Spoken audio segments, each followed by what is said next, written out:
La guerra es de vital importancia para el Estado.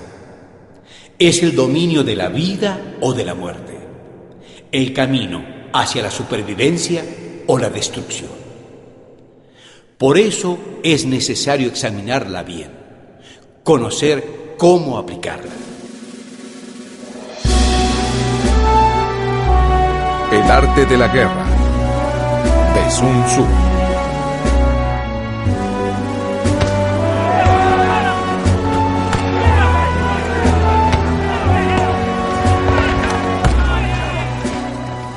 Soy el general Sun Tzu. Hay que valorar 5 factores fundamentales de la acción militar y hacer comparaciones entre diversas condiciones de los bandos rivales con vistas a determinar el resultado de la guerra. Estos factores son el método, el clima, el terreno, el liderazgo y, por último, la disciplina.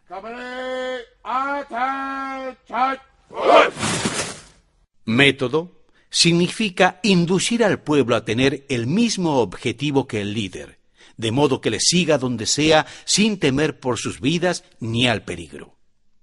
El clima es el yin y el yang, la noche y el día, el frío y el calor, días despejados o lluviosos.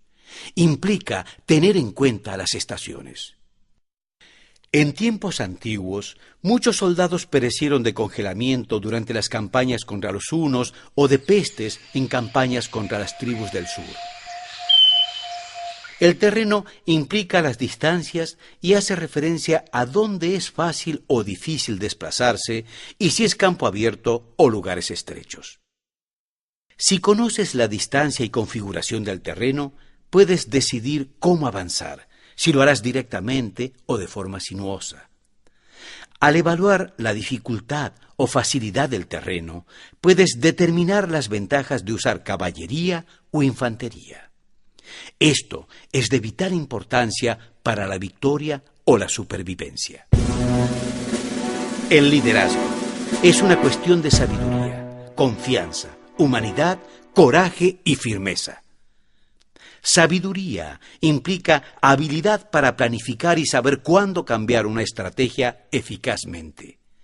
Confianza significa hacer saber claramente a la gente que habrá castigo o recompensa. Humanidad es el amor y la compasión por tu propia gente y el tener conciencia de sus deseos. Coraje significa no vacilar para aprovechar las oportunidades que te aseguren una victoria. La firmeza es la severidad con la que estableces la disciplina entre tus filas. El último factor a considerar para evaluar una acción militar es la disciplina. La disciplina abarca la organización y la cadena de mando de las tropas, la regulación de las rutas de suministros y la provisión de material militar al ejército. Método, clima, terreno, liderazgo y disciplina. Estos 5 factores fundamentales han de ser conocidos por cada general. Aquel que los domina, vence. Aquel que no, sale derrotado. Por lo tanto, al trazar los planes de una acción militar, valora cada uno de ellos con el mayor cuidado. Pregúntate, ¿qué dirigente es más sabio y capaz? ¿Qué comandante posee el mayor talento? ¿Qué ejército obtiene ventajas de la naturaleza y el terreno? ¿En qué ejército se observan mejor las regulaciones y las instrucciones? ¿Qué tropas son más fuertes? ¿Qué ejército tiene oficiales y tropas mejor entrenadas? ¿Qué ejército administra recompensas y castigos de forma más justa? Mediante el análisis de estos interrogantes, serás capaz de adivinar cuál de los 2 bandos saldrá victorioso y cuál será derrotado. De esta manera, tomando en consideración la situación del campo, debes estructurar la acción militar estratégicamente sobre la base de lo que es más ventajoso. El general que siga mi consejo seguramente vencerá. Ese general ha de ser mantenido al mando. Aquel que ignore mi consejo, ciertamente será derrotado. Ese debe ser destituido.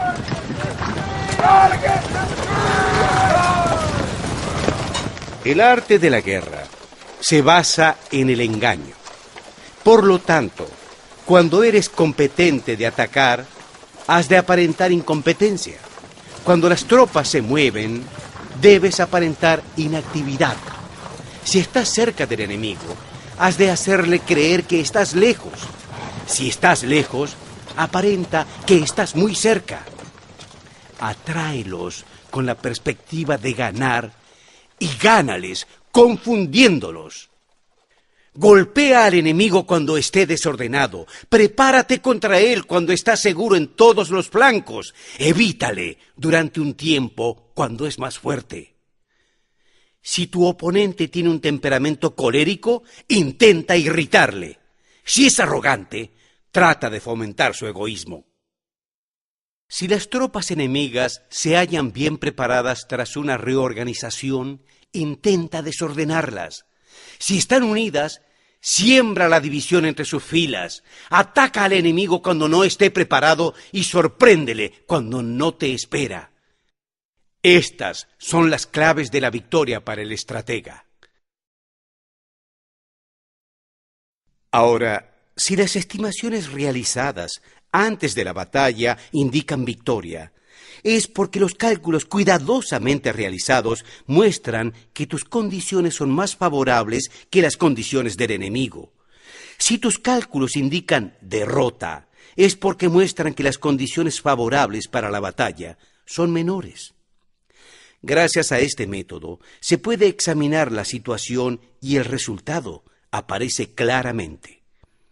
Con una evaluación cuidadosa, uno prevalecerá.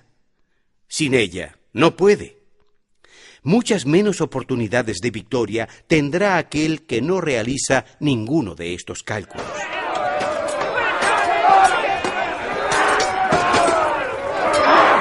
Una vez comenzada la batalla, aunque estés ganando, de continuar por mucho tiempo desanimarás a tus tropas y se debilitará tu ventaja. Si mantienes a tu ejército durante mucho tiempo en campaña, tus suministros y tus fuerzas se agotarán.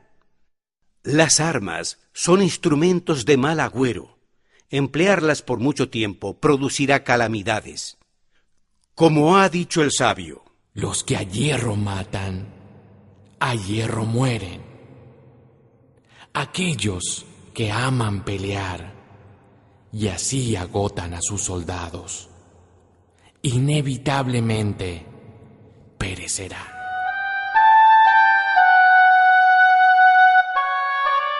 Cuando tus tropas están cansadas, tu ventaja se debilita, tu fortaleza se agota y tus provisiones desaparecen. Entonces, los otros aprovecharán tu debilidad y ganarán ventaja. Aunque tengas consejeros sabios, al final no podrás hacer que las cosas resulten bien. Por esta causa, he oído hablar de operaciones militares que han sido torpes y repentinas, pero nunca he visto a ningún experto en el arte de la guerra que mantuviese la campaña por mucho tiempo. Nunca es beneficioso para un país dejar que una operación militar se prolongue por mucho tiempo. Como se dice comúnmente, sé rápido como el trueno que retumba antes de que hayas podido taparte los oídos. Veloz como el relámpago que destella antes de que puedas parpadear. Por lo tanto, aquellos que no tienen plena conciencia de las desventajas del uso de las armas no pueden ser totalmente conscientes de las ventajas de utilizarlas. Los que utilizan los medios militares hábilmente no activan a sus tropas 2 veces ni proporcionan alimentos en 3 ocasiones con un mismo objetivo. Esto quiere decir que no debes movilizar al pueblo más de una vez para una misma campaña y que inmediatamente después de alcanzar la victoria no debes regresar a tu país para enlistar tropas por segunda vez. Al principio tú das alimentos, después te alimentas de tu enemigo. Si tomas los suministros de armas de tu propio país y te alimentas de tu enemigo, puedes estar bien abastecido tanto de armamentos como de provisiones. Un país se empobrece a causa de sus operaciones militares cuando transportas provisiones a un lugar distante. Aquellos que habitan cerca de donde están las tropas venden sus cosechas a precios elevados. Debido a los altos precios, la riqueza del pueblo se agota.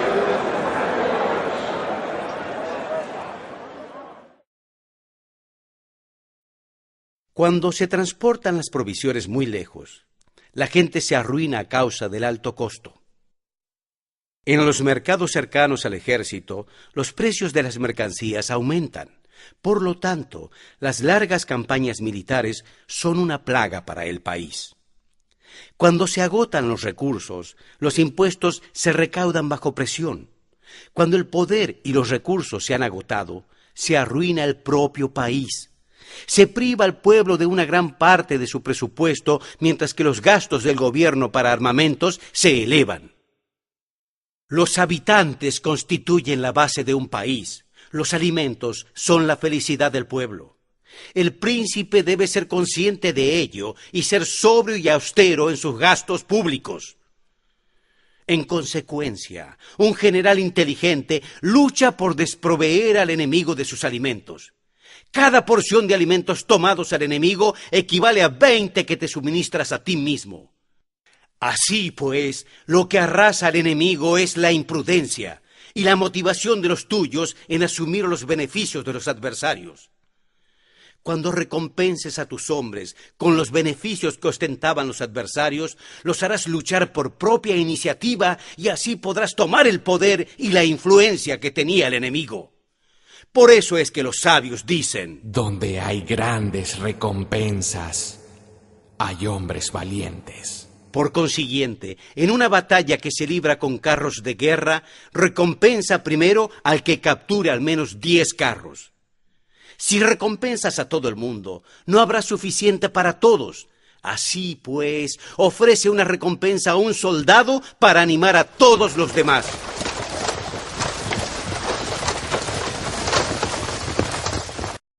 Durante la guerra, cambia los colores de los soldados enemigos hechos prisioneros. Utilízalos mezclados con los tuyos. Si los tratas bien y le prestas atención, los soldados prisioneros trabajarán para ti.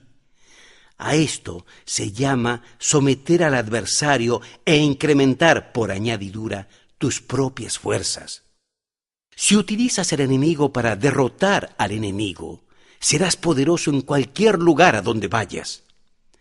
Así pues, lo más importante en una operación militar es la victoria y no la persistencia. Esta última no es beneficiosa. Un ejército es como el fuego. Si no lo apagas, se consumirá por sí mismo. Por lo tanto, sabemos que el líder del ejército está a cargo de las vidas de los habitantes y de la seguridad de la nación. Como regla general, es mejor conservar a un enemigo intacto que destruirlo. Captura a sus soldados para conquistarlos y dominarás a sus jefes.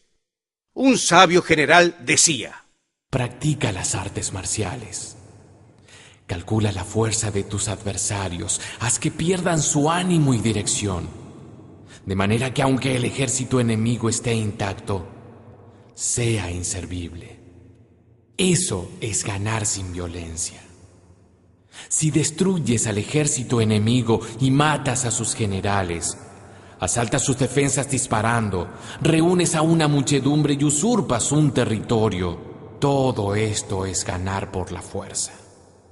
Por eso, los que ganan todas las batallas no son realmente profesionales. Los que consiguen que se rindan impotentes los ejércitos ajenos sin luchar son los mejores maestros del arte de la guerra. Los guerreros superiores atacan mientras los enemigos están proyectando sus planes. Luego deshacen sus alianzas. Por eso, un emperador sabio decía: quien lucha por la victoria frente a espadas desenvainadas no es un buen general. La peor táctica es atacar a una ciudad. Asediar, acorralar a una ciudad solo se lleva a cabo como último recurso. Emplea no menos de 3 meses en preparar tus artefactos y otros 3 para coordinar los recursos para tu asedio. Nunca se debe atacar por cólera y con prisas. Es aconsejable tomarse tiempo en la planificación y coordinación del plan de asedio. Por lo tanto, un verdadero maestro de las artes marciales vence a otras fuerzas enemigas sin batalla, conquista otras ciudades sin asediarlas y destruye a otros ejércitos sin emplear mucho tiempo. Un maestro experto en las artes marciales deshace los planes de los enemigos, estropea sus relaciones y alianzas, interrumpe sus suministros o bloquea sus caminos. Así vencerás mediante estas tácticas sin necesidad de luchar. Es imprescindible luchar contra todas las facciones enemigas para obtener una victoria completa, de manera que su ejército no quede acuartelado y el beneficio sea total. Esta es la ley del asedio estratégico. La victoria completa se produce cuando el ejército no lucha, la ciudad no es asediada, la destrucción no se prolonga durante mucho tiempo y en cada caso el enemigo es vencido por el empleo de la estrategia.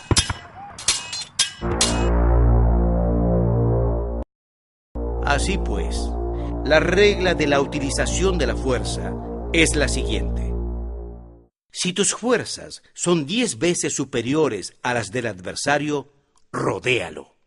Si son 5 veces superiores, atácalo.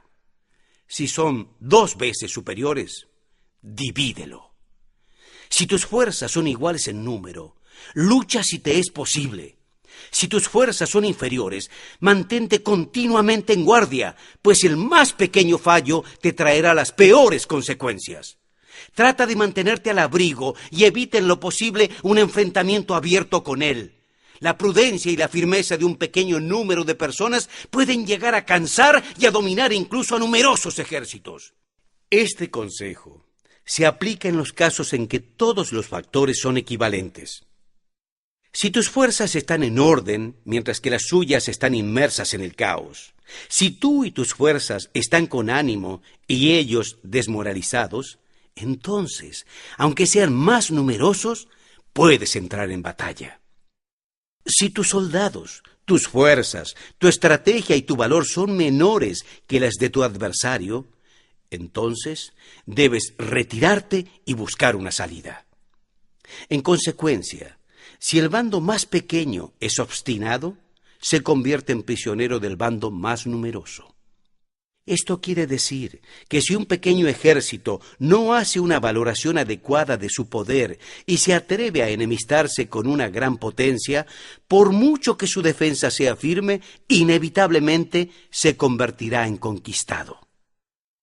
Si no puedes ser fuerte, pero tampoco sabes ser débil, serás derrotado.